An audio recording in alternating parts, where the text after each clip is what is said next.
بسم اللہ الرحمن الرحیم۔ شروع اللہ کا نام لے کر جو بڑا مہربان نہایت رحم والا ہے۔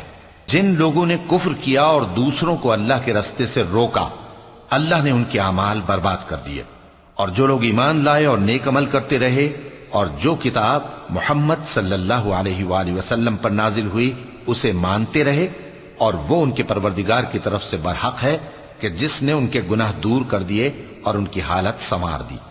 یہ اعمال کی بربادی اور اصلاح حال اس لیے ہے کہ جن لوگوں نے کفر کیا انہوں نے جھوٹی بات کی پیروی کی، اور جو ایمان لائے وہ اپنے پروردگار کی طرف سے دین حق کے پیچھے چلے۔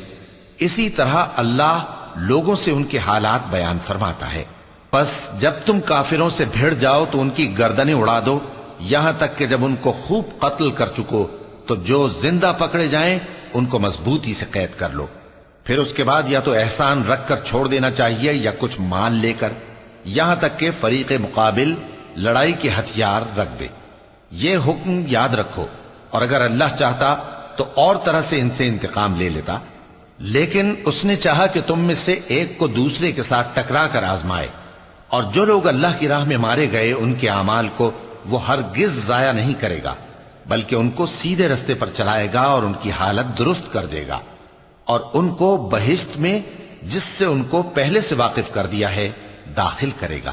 اے اہل ایمان، اگر تم اللہ کی مدد کرو گے تو وہ بھی تمہاری مدد کرے گا اور تم کو ثابت قدم رکھے گا، اور جو کافر ہیں ان کے لیے ہلاکت ہے، اور اللہ ان کے اعمال کو برباد کر دے گا۔ یہ اس لیے کہ اللہ نے جو چیز نازل فرمائی انہوں نے اس کو ناپسند کیا، تو اللہ نے ان کے اعمال اکارت کر دیے۔ کیا انہوں نے ملک میں سیر نہیں کی تاکہ دیکھتے کہ جو لوگ ان سے پہلے تھے ان کا انجام کیسا ہوا؟ اللہ نے ان پر تباہی ڈال دی، اور اسی طرح کا عذاب ان کافروں کو بھی ہوگا۔ یہ اس لیے کہ جو مومن ہیں ان کا اللہ کارساز ہے اور کافروں کا کوئی کارساز نہیں۔ جو لوگ ایمان لائے اور عمل نیک کرتے رہے ان کو اللہ بہشتوں میں جن کے نیچے نہریں بہ رہی ہیں داخل فرمائے گا، اور جو کافر ہیں وہ فائدے اٹھاتے ہیں اور اس طرح کھاتے ہیں جیسے حیوان کھاتے ہیں، اور ان کا ٹھکانہ دوزخ ہے۔ اور بہت سی بستیاں تمہاری بستی سے جس کے باشندوں نے تمہیں وہاں سے نکال دیا زور و قوت میں کہیں بڑھ کر تھیں، ہم نے ان کو برباد کر دیا اور ان کا کوئی مددگار نہ ہوا۔ بھلا جو شخص اپنے پروردگار کی مہربانی سے کھلے رستے پر چل رہا ہو وہ ان کی طرح ہو سکتا ہے جن کے اعمال بد انہیں اچھے کر کے دکھائے جائیں، اور جو اپنی خواہشوں کی پیروی کریں۔ وہ جنت جس کا پرہیزگاروں سے وعدہ کیا جاتا ہے اس کی صفت یہ ہے کہ اس میں ایسے پانی کی نہریں ہیں جو بو نہیں کرے گا، اور دودھ کی نہریں ہیں جس کا مزہ نہیں بدلے گا، اور شراب کی نہریں ہیں جو پینے والوں کے لیے سراسر لذت ہے، اور صاف شدہ شہد کی نہریں ہیں، اور وہاں ان کے لیے ہر قسم کے میوے ہیں، اور ان کے پروردگار کی طرف سے مغفرت ہے۔ کیا یہ پرہیزگار ان کی طرح ہو سکتے ہیں جو ہمیشہ دوزخ میں رہیں گے اور جن کو کھولتا ہوا پانی پلایا جائے گا جو ان کی آنتوں کو ٹکڑے ٹکڑے کر ڈالے گا؟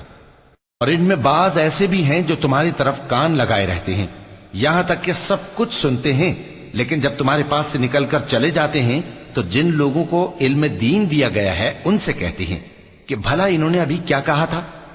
یہی لوگ ہیں جن کے دلوں پر اللہ نے مہر لگا رکھی ہے، اور یہ اپنی خواہشوں کے پیچھے چل رہے ہیں۔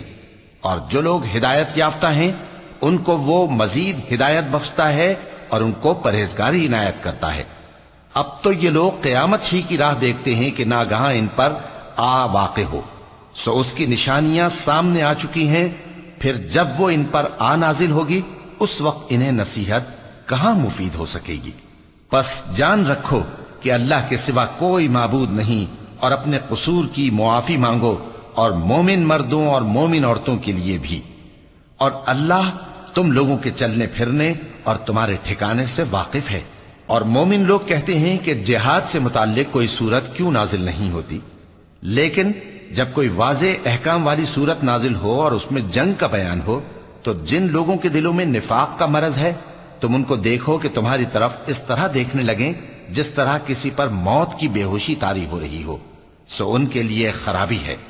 خوب کام تو فرما برداری اور پسندیدہ بات کہنا ہے، پھر جب جہاد کی بات پختہ ہو گئی تو اگر یہ لوگ اللہ سے سچے رہنا چاہتے تو ان کے لیے بہت اچھا ہوتا۔ سو اے منافقو، عجب نہیں کہ اگر تم حاکم ہو جاؤ تو ملک میں خرابی کرنے لگو اور اپنے رشتوں کو توڑ ڈالو۔ یہی لوگ ہیں جن پر اللہ نے لعنت کی ہے اور ان کے کانوں کو بہرا اور ان کی آنکھوں کو اندھا کر دیا ہے۔ بھلا یہ لوگ قرآن میں غور نہیں کرتے یا ان کے دلوں پر قفل پڑے؟ جو لوگ راہ ہدایت ظاہر ہونے کے بعد پیٹ پھیر گئے، شیطان نے یہ کام ان کو اچھا کر کے دکھایا اور انہیں لمبی عمر کا وعدہ دیا۔ یہ اس لیے کہ جو لوگ اللہ کی اتاری ہوئی کتاب سے بیزار ہیں، یہ ان سے کہتے ہیں کہ بعض کاموں میں ہم تمہاری بات بھی مانیں گے، اور اللہ ان کے پوشیدہ مشوروں سے واقف ہے۔ تو اس وقت ان کا کیسا حال ہوگا جب فرشتے ان کی جان نکالیں گے اور ان کے چہروں اور پیٹھوں پر مارتے جائیں گے۔ یہ اس لیے کہ جس چیز سے اللہ ناخوش ہے یہ اس کے پیچھے چلے اور اس کی خوشنودی کو اچھا نہ سمجھے، تو اس نے بھی ان کے اعمال کو برباد کر دیا۔ کیا وہ لوگ جن کے دلوں میں بیماری ہے یہ خیال کیے ہوئے ہیں کہ اللہ ان کے کینوں کو ظاہر نہیں کرے گا؟ اور اگر ہم چاہتے تو وہ لوگ تم کو دکھا بھی دیتے اور تم ان کو ان کے چہروں ہی سے پہچان لیتے، اور تم انہیں ان کے انداز گفتگو ہی سے پہچان لوگے، اور اللہ تمہارے اعمال سے واقف ہے۔ اور ہم تم لوگوں کو آزمائیں گے تاکہ جو تم میں جہاد کرنے والے اور ثابت قدم رہنے والے ہیں ان کو معلوم کریں اور تمہارے حالات جانچ لیں۔ جن لوگوں کو سیدھا رستہ معلوم ہو گیا اور پھر بھی انہوں نے کفر کیا اور لوگوں کو اللہ کی راہ سے روکا اور پیغمبر کی مخالفت کی، وہ اللہ کا کچھ بھی بگاڑ نہیں سکیں گے، اور اللہ ان کا سب کیا کرایا اکارت کر دے گا۔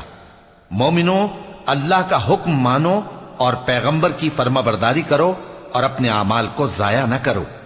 جو لوگ کافر ہوئے اور دوسروں کو اللہ کے راستے سے روکتے رہے پھر کافر ہی مر گئے، اللہ ان کو ہرگز نہیں بخشے گا۔ تو مسلمانوں، تم ہمت نہ ہارو اور دشمنوں کو صلح کی طرف نہ بلاؤ، اور تم ہی غالب رہو گے، اور اللہ تمہارے ساتھ ہے، وہ ہرگز تمہارے اعمال کو کم اور ضائع نہیں کرے گا۔ دنیا کی زندگی تو محض کھیل اور تماشا ہے، اور اگر تم ایمان لاؤ گے اور پرہیزگاری کرو گے تو اللہ تم کو تمہارا اجر دے گا اور تم سے تمہارے مال طلب نہیں کرے گا۔ اگر وہ تم سے مال طلب کرے پھر تمہیں تنگ کرے تو تم بخل کرنے لگو، اور وہ بخل تمہارے کینے ظاہر کر کے رہے۔ دیکھو، تم وہ لوگ ہو کہ اللہ کی راہ میں خرچ کرنے کے لیے بلائے جاتے ہو، تو تم میں ایسے شخص بھی ہیں جو بخل کرنے لگتے ہیں، اور جو بخل کرتا ہے اپنے آپ سے بخل کرتا ہے، اور اللہ بے نیاز ہے اور تم محتاج۔ اور اگر تم پھر جاؤ گے تو وہ تمہاری جگہ اور لوگوں کو لے آئے گا، پھر وہ تمہاری طرح کے نہیں ہوں گے۔ صدق اللہ العظیم۔